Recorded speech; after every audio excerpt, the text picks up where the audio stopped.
Welcome back to the channel, everyone.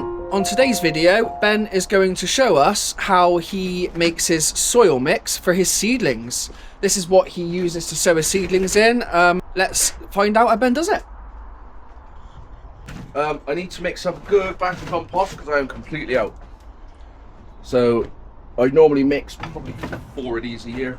Okay. So I plant an awful lot.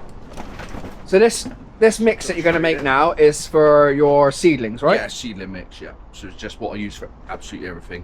I do sieve it fairly fine. That's a 6mm sieve for reference. The reason I do it is because I plant a lot in just trays or pots. I then need to sort of separate them to then put in modules or direct in the ground. If you don't sieve it, it just makes that really difficult and you can do a lot of damage to the roots. If you do sieve it, it will just falls away and it's fine. Okay. So it is definitely worth, even if you just use one like this, obviously it's going to take you a little bit longer. Bit of rubbish in there. Yeah. But even if you use something like that, it really does make a difference. So the first thing, this is a block of cocoa coir. So that's just 1 10-litre block of cocoa coir, hydrated. Okay, so it's a 10-litre block of cocoa coir. I add this because it's got quite good moisture holding. Yeah. Oh, let's get it all. So this will be a main component in most peat-free composts anyway. I just like to add a bit more. I find there's no such thing as multi-purpose compost anymore. Multi-purpose was what you could do with peat because it was so versatile. Peat-free isn't like that, so you do need to add topsoil and all the other things I'll show you. But even this is quite fine, but I sieve it out. Any sievings, any sort of big bits, what I will do is I just save them in a pot or scatter them on the beds. There's nothing wrong with it, but if I'm filling up a really big pot, then I can use that at the base, and by the time the roots get there in a couple of years, that'll all be rotted down and just be normal compost.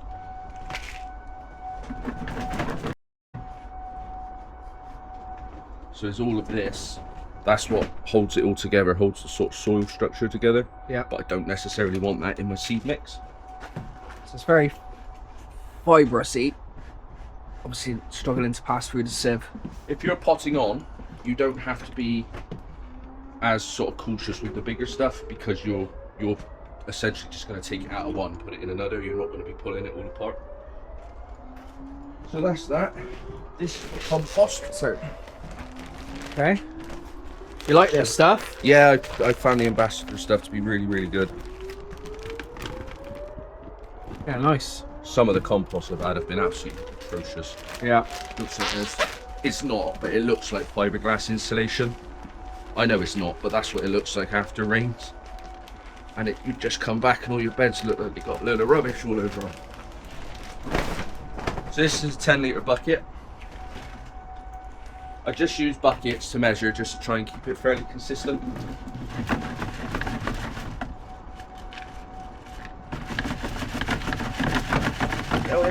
If you like the look of this sieve, I have all the parts at home to make another one. So stay tuned for an upcoming video and I'll show you how I made this soil sieve. But that's the bits I'm getting out. It just doesn't need to be in your seed mix. So anything that doesn't pass through the sieve, you stick in another pot and that goes on the beds basically. Yeah, I do put it on the beds. There's nothing wrong with it. I just don't want it in the seed mix. Right, that's fair enough. You don't want to waste it either, presumably. No. It's unusable. I paid for it all, so I might as well use it. So we'll go with another one of them. So this is the second 10-litre bucket of compost? Yeah. Nice. But you can see, there wasn't, considering that's a 10-litre bucket, there wasn't that much big pieces in there. No, it looks like it's been screened already. Yeah, just not as screened as I would like. Yeah. Shake.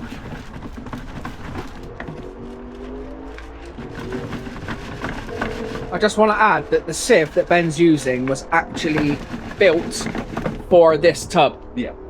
So I managed to acquire 3 of these tubs when I went to the local tip or the recycling centre, and someone was chucking them away, and I asked very nicely if I could have them and they let me have them. But they are brilliant. The next, Can't find them anymore. topsoil. So it's 2 buckets of compost, 10-litre buckets, Yep. 1 10-litre block of cocoa coir, Yep. and we don't know how much topsoil yet, but Just they're going to show us. Do just one. 1 bucket of topsoil. Yeah. They say with peat-free, 10 to 15% of topsoil really helps with the moisture and nutrition holding capabilities of it. Yep. If you don't use it within a couple of weeks, you're watering and it just dries out really fast, which Yep. is one of the reasons I do the bottom watering on most of my plants. You can buy like a John Innes based peat-free, and that has already got topsoil and some fertilizers in it, Yep. but I just like to mix it myself. I find it also works out a bit cheaper as well. I love it so much. This stuff, you sieve it all out. Yeah, oh yeah, there's because there'll be little stones, Oh, you... little bits of wood. Yeah, it's worth sieving everything. Like I say, even the cocoa coir, it looks fine, but when you actually sieve it, you see how many big long fibres are in it. Yeah. I just want this find a mix that I can get without going over the top. But having this mixer, it's really fast to do this with the smaller one. So all of that doesn't seem to be breaking down anymore. Yep. But there's bits of wood, bits of all sorts in there. So I'll just put this straight on the bed. Your bucket's full, don't need any more.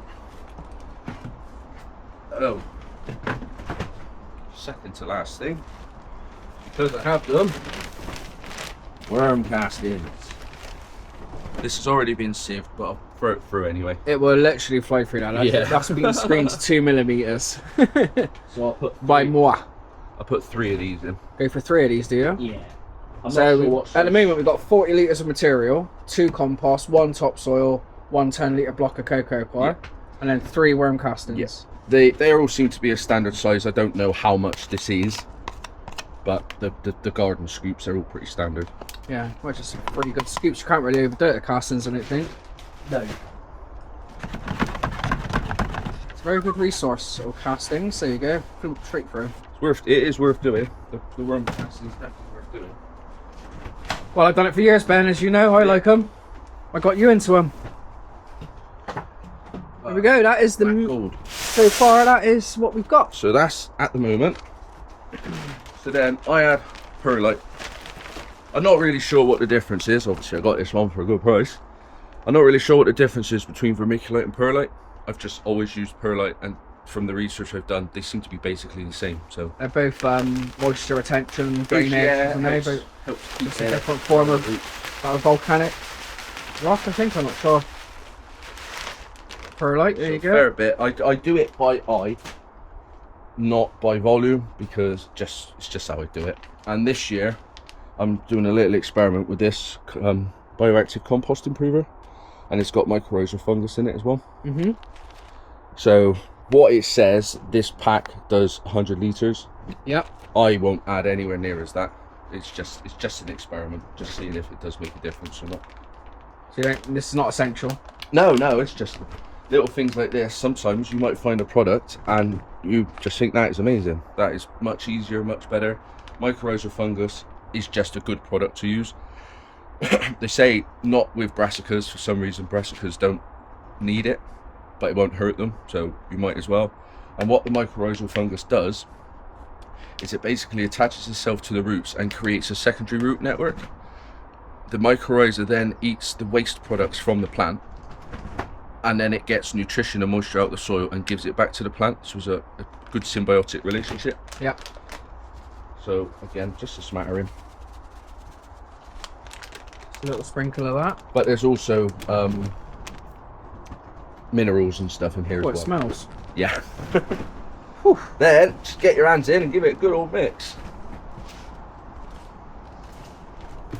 It's quite handy, this big trough. It is quite handy, but you could just go and buy just a big plastic tote. It would do the same job, but this one, obviously we got it for nothing, so it's the best price in my book. Recycle, reuse. Yeah, oh yeah, everything. That's what allotment is all about. It can cost a fortune if you're just spending. It's surprising how much you can spend if you're not careful. But if you ask people, most people, if they want it gone, they're more than happy for you to take it. But because this is quite a fine mix, I will add a little bit more perlite to that. You can't really overdo it on things like perlite. It actually says on the packet you can go up to 50% to your compost. I don't use that much because obviously I just don't think. What have you used? About 10%, I reckon. It's gonna be something like that. Yeah, I just sort of judge it. That's sort of how I like it to look. Sort of 5 litres. Yeah, so it's quite just a bit speckly. Yeah. But you can't overdo it. And some seeds, they actually say cover with perlite or vermiculite because some seeds need light to germinate as well as moisture. So you can use this just on the top to keep the moisture in, and it does the same job. It'll tell you on the packet of seeds which ones need that.